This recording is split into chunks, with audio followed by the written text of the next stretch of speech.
அண்ணே ஒரு விஷயம் நான் சொல்றேன், நல்லா புரிஞ்சுக்கண்ணே. நான் இன்னும் விஜயும் டிவிகேவும் இன்னும் அடிக்க ஆரம்பிக்கல. நான் அடிக்க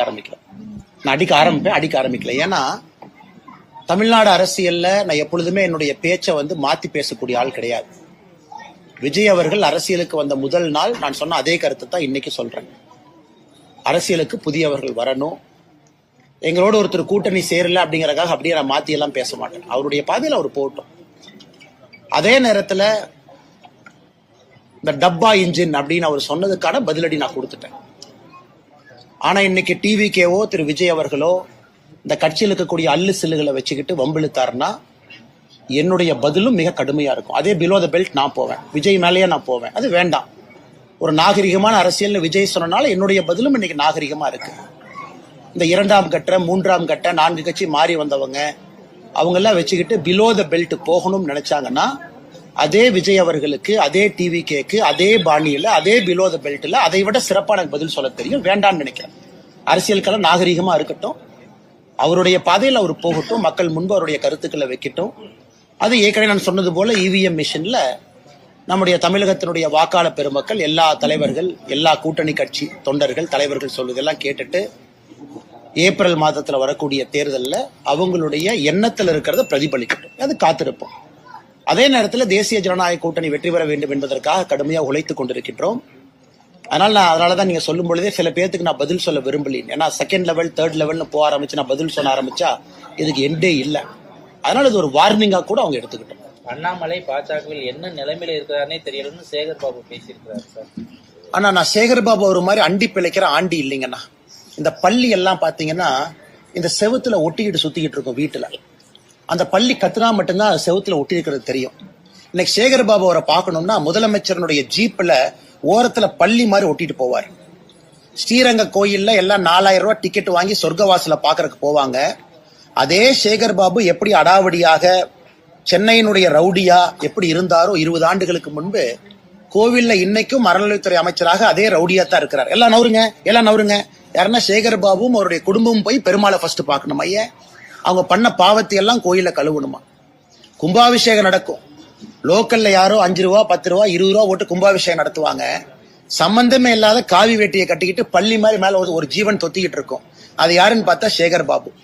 அந்த மனிதருக்கெல்லாம் பதில் சொல்லி என் தரத்தை நான் தாழ்த்திக்க விரும்பலீங்கன்னா செவுத்துல ஒட்டி இருக்கிற பள்ளியும் அறிவாலய செவுத்துல இருக்கிற பள்ளியும் முதலமைச்சருடைய ஜீப்ல சைட்ல ஒட்டிட்டு போற ஜந்துவும் ஒரே பேரு தான். அது சேகர் பாபு. திமுக கனிமொழி எம்பி சொல்லியிருந்தாங்க, நாங்க ஆட்சிக்கு வந்தோம்னா டாஸ்மாக் கடையில மூடுவோம், கிழிச்சாங்க. அண்ணே கனிமொழி அவர்கள் நல்ல ஒரு மனநிலை மருத்துவரை போய் பார்க்கணும். நல்ல மருத்துவரை போய் பார்க்கணும். அவருக்கு இந்த 15 வருஷம் வீடியோல கனிமொழி அக்காக்கு போட்டு காட்டணும். இந்த சில படத்துல பாத்தீங்கன்னா, ஏதோ ஒரு படத்துல பார்த்தேன், இந்த காலையில ஒரு உயிர், நைட்டு ஒரு உயிர்.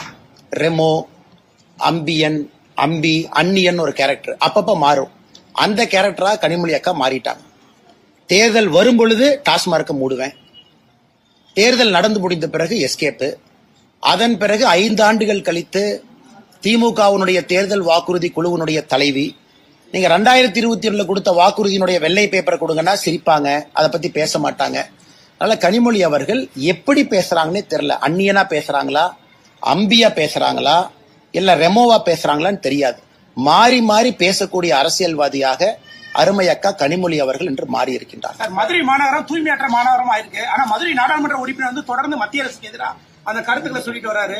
தமிழக கடைசி பொசிஷனுங்கன்னா இன்னைக்கு இந்தியாவுல 10 லட்சம் பேர் இருக்கக்கூடிய நகரத்துல இந்தியாவுடைய கடைசி இடத்துல மதுரை இருக்கு.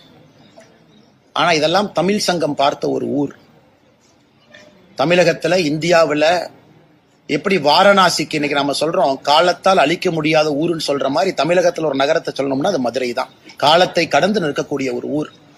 இன்னைக்கு வாரணாசி எப்படி இருக்குன்னு பாருங்க. மதுரை அளவுக்கு பழமையான வாரணாசி எங்க கொண்டு போய் வச்சிருக்காங்க. இன்னைக்கு மதுரையை எங்க கொண்டே அவங்க விட்டுருக்காங்க அரசியல்வாதிகள். குப்பைய நகரமாக இப்படிப்பட்ட சரித்திர புகழ்பெற்ற மதுரையை மாத்திட்டு இன்னைக்கு சு வெங்கடேசன் பட்ஜெட் வந்துச்சுன்னா பட்ஜெட்டை பத்தி பேசுறாரு. அப்புறம் ஏதோ புக் விழாக்கு போறாரு, சினிமா பாட்டு ரிலீஸ் விழாக்கு போறாரு. அப்புறம் திமுகவை பத்தி மட்டும் பேச மாட்டார், எல்லாத்த பத்தியும் பேசுவார். ஏன்னா அவரு மதுரையில அவருக்கு இருக்கிற ஓட்டு 10,000க்கு கீழே தான். திமுக காரங்களோட சேர்ந்தா தான் மதுரையில அவரு ஜெயிக்க முடியும். அதனால திமுக காரங்களை பத்தி மட்டும் பேசவே மாட்டார், மிச்சதெல்லாம் அவர் பேசுவார். அதனால இன்னைக்கு மதுரை மாநகரத்தினுடைய எம்பி நிலைமையை நினைச்சா ரொம்ப பரிதாபமா இருக்குங்கன்னா, பாராளுமன்றத்துல மோடி அவர்களை குற்றம் சொல்வது, குறை சொல்வது, பல பொய்களை சொல்லி மாட்டியிருக்கிறார். இதற்கு முன்பு விமான நிலையத்தை பத்தி ஒண்ணு சொன்னாரு, அதற்கு நம்முடைய விமானத்துறையினுடைய அமைச்சரை நேரடியா பதில் சொல்லி இருந்தாங்க. எப்பாவது பாராளுமன்றத்துல இந்த குப்பை பிரச்சனை இருக்கு அப்படின்னு பேசியிருக்காராங்கன்னு, குப்பை பிரச்சனைக்கு முழு காரணம் திராவிட முன்னேற்ற கழகம் அப்படின்னு பேசியிருக்காராங்கன்னு, முதலமைச்சரை சந்திச்சு மதுரையில் இருக்கக்கூடிய குப்பை பிரச்சனைக்கு தீர்வு கேட்டிருக்காராங்கன்னு, இங்க இருக்கக்கூடிய மேயரோடு உட்கார்ந்து குப்பை பிரச்சனை தீர்ப்பதை பத்தி பேசியிருக்காரா? ஆனா பேசுறதெல்லாம் China, America, Greenland, Antarctica, Siberia, அது வேற என்ன புதுசா ஒரு நாடு இருக்கும், அந்த நாடு தான். 3 மாதங்களா மேயர் இல்லாம இருக்கு சார் மதுரை மாநகராட்சி. ஆனா கரெக்ட், இந்த மதுரை மாநகராட்சி தான் அந்த ஃபேமஸா அந்த ஊழல் வழக்கில் எல்லாம் மாத்தி மாத்தி கம்ப்ளைண்ட் கொடுத்து கடைசியில் அறிவாலயத்துல மேயரை வீட்டுக்கு போய் சொல்லி இன்னைக்கு மேயரே இல்லாத ஒரு நகரமாக மதுரை மாறி இருக்கிறது. அது இங்க இருக்கக்கூடிய 2 அமைச்சர்களுக்கு கொண்டாட்டம். ஏன்னா மேயர் பாத்தீங்கன்னா இந்த அமைச்சர் கார் பக்கத்துல போறதா, இந்த அமைச்சர் கார் பக்கத்துல போறதா அந்த அம்மாக்கு பெரிய பிரச்சனையா ரொம்ப காலமா இருந்துச்சு. இன்னைக்கு மேயர் பதவியே இல்லாதனால தனிக்காட்டு ராஜாவாக 2 அமைச்சர்களும் சுத்திட்டு இருக்காங்க. அவங்க ஈகோலயே மதுரை அழிஞ்சிருச்சு. இன்னைக்கு தமிழ்நாட்டுல ஒரு ஊர், திராவிட முன்னேற்ற கழகத்தினுடைய 2 அமைச்சர்கள் இருக்கக்கூடிய ஒரு ஊர், அவர்கள் இருவருடைய ஈகோல அழிஞ்சிருக்குன்னா அது மதுரை. இருவருடைய தனிப்பட்ட ஈகோல மதுரை மாநகராட்சியும் மதுரை நகரத்தையும் குப்பை நகரமாக மாத்தி எங்கேயோ கொண்டு நிறுத்தி வச்சிருக்காங்க. சார் கடைசியா ஒண்ணு, இப்ப நீங்க தெளிவான விளக்கம் கொடுத்துட்டீங்க சார், ஏன் அந்த தேர்தல் பொறுப்பாளர்ல இருந்து விலகின அப்பாவுடைய உடல். அண்ணா நீங்க கேட்டதுக்காக மறுபடியும் சொல்றாங்கன்னா, அண்ணா நல்லா புரிஞ்சுக்கணும். அண்ணா இந்த தேர்தல் பொறுப்பாளர் என்பது கட்சியினுடைய அமைப்பு வேலை, கட்சியினுடைய அமைப்பு வேலை. இந்த பூத்து, சக்தி கேந்திரம், நம்முடைய தொண்டர்களை சந்திப்பது அமைப்பு வேலை. அதுக்கு நம்ம கிட்ட நிறைய தலைவர்கள் இருக்கிறாங்க, நிறைய திறமையான தலைவர்கள் இருக்கிறாங்க, அவங்க நிறைய செய்வாங்க. இந்த அமைப்பு வேலையை பொறுத்தவரை, பாரதிய ஜனதா கட்சியை பொறுத்தவரை ஒரு ஆத்மார்த்தமான வேலை. ஒரு தொகுதினா நீங்க அங்கேயே போய் தங்கி இருக்கணும், 2-3 நாட்கள் அட்டஸ்டா இருக்கணும், வீடு வீடாக போகணும், தொண்டர்கள் எல்லாத்தையும் நம்ம தயார் நிலைப்படுத்தணும், அதன் பிறகு ஆர்கனைசேஷனை சரி பண்ணணும், பூத் அளவெல்லாம் ரெடி பண்ணணும், பூத் கமிட்டியை செக் பண்ணணும். இது முழுவதுமாக ஒரு அமைப்பு வேலை. இன்னைக்கு அமைப்பு வேலை செய்யணும்னா முழுமையாக நேரம் கொடுத்து நீங்க பண்ணணும். அங்க இருக்கணும், நீங்க கட்சி உங்களை எதிர்பார்க்கும், சொல்ற டேட்டுக்கு நீங்க அங்க போகணும். ஏன்னா மாநில தலைவராக இருக்கும் பொழுது நாங்கள் அதை செஞ்சிருக்கோம், எல்லா தலைவர்களும் அதை செஞ்சிருக்கிறாங்க. இன்னைக்கு நான் அந்த நேரம் கொடுக்க முடியாத சூழ்நிலையில நான் இருக்கேன். இந்த நேரத்துக்கு 7ஆம் தேதி போங்க, என்னால 7ஆம் தேதி போக முடியுமான்னு தெரியலீங்கன்னா, அதான் நேத்து அதுக்கான காரணம் நான் சொன்னேன். மற்றபடி அரசியல் வேலையும், இன்னைக்கு நம்முடைய இளைஞரணி தம்பியினுடைய திருமணம் இருந்துச்சு, இப்பதான் திருப்பரங்குன்றத்துல திருமணத்தை முடிச்சுட்டு இங்க வர்றேன். அண்ணன் திருமாறன் அண்ணன் அவர்கள் எனக்கு ஒரு சகோதரரை போல. நான் 2-3 நாள் தாமதமா வந்தாலும் கூட என்னை அதே இன்முகத்தோடு வரவேற்கக்கூடிய அன்னைக்கு அண்ணன் வீட்டுல நான் இருக்கேன். அதனால இந்த பணி எனக்கு எப்ப நேரம் இருக்கோ ஓடி வந்துடுறேன். உதாரணத்துக்கு 3 நாள் தாமதமா வர்றேன். அதனால அமைப்பு வேலையை கட்சி பார்த்துக்கும், தலைவர்கள் இருக்கிறாங்க, தொண்டர்கள் இருக்கிறாங்க, அது ஒரு பக்கம். மற்றபடி அரசியலை பொறுத்தவரை நம்ம பேசணும். பிரஸ் மீட்ல கேள்வி கேட்கறீங்க, நம்ம என்ன பதில் இல்லைன்னு சொன்னாங்கன்னா, அரசியல் கேள்வி கேட்கறீங்க, அதுக்கான பதிலையும் நான் சொல்லியிருக்கேன். அதிலிருந்து பின்வாங்க போவது கிடையாது. அதற்கு கட்சிக்கு நாம நேரம் கொடுக்கிறோம். ஏன் நம்முடைய அகில இந்திய தலைவர் திரு நிதின் நபீன் அவர்கள் பொறுப்பேற்பதற்கு முன்னாடி நாள் நாமினேஷன் ஃபார்ம் கொடுக்கணும். அன்னைக்கு நான் அகில இந்தியா தலைவர்கள்ட்டயே நான் பர்மிஷன் கேட்டேன், ஐயா இன்னைக்கு என்னால வர முடியாது, கொஞ்சம் குடும்பத்தினுடைய சூழ்நிலை, நான் நாளைக்கு வந்துடுறேங்க ஐயான். அடுத்த நாள் டெல்லிக்கு போய் அந்த நிகழ்ச்சியில பங்கேற்றேன். இது எல்லோருமே புரிந்து கொள்வார்கள். ஒரு கட்சியை பொறுத்தவரை எல்லாத்துக்குமே தெரியும் யாரை எங்க பயன்படுத்தணும், யாரை எங்க கூப்பிடணும். இது நேத்துல இருந்து பயங்கரமா நானும் பாக்குறேன், டிவியில அப்படி டிபேட், அப்படி மீடியா அப்படி. சோ இந்த அன்னைக்கு அமைப்பு வேலைகளை அடுத்த 30 நாளும் நேரம் கொடுக்கணும். அவங்களுக்கு 5 தொகுதி கொடுத்திருக்காங்க, 6 தொகுதி கொடுத்திருக்காங்க, 3 தொகுதி கொடுத்திருக்காங்கன்னா அவங்க நேரம் கொடுத்து அங்க இருப்பாங்க. அந்த தொகுதியை வெற்றி தொகுதியா மாத்துவாங்க. அதே தொகுதிக்கு நாளைக்கு பிரச்சாரத்துக்கு போகணும், நான் அவைலபிளா இருக்கேன். மார்ச்ல சூழ்நிலை மாறி இருக்கும், வாங்கன்னு கேட்கறாங்க, நான் திரும்ப அங்க போறேன். ஆனா இன்னைக்கு எனக்கு அந்த சரியான நேரத்திற்கு நாம் செல்லவில்லை என்றால் அது கட்சியை அவமானப்படுத்துற மாதிரி இருக்கும். அதனால எப்பவோ நான் கட்சிக்கு சொல்லிட்டேன். நேற்று பத்திரிகையாளர் சந்திப்புல நீங்க அன்னை கோயம்புத்தூர்ல நிப்பீங்களா, அண்ணன் இங்க நிப்பீங்களான்னு கேட்டதுக்காக நான் பதில் சொன்னேன். நானாக சொல்லல, கேட்டீங்க, நான் பதில் சொன்னேன். எப்பவுமே என்னை பொறுத்தவரை நான் ஒளிச்சு மறைக்கிற ஆள் இல்ல, நேரடியா பதில் பேசிட்டு போறாள்.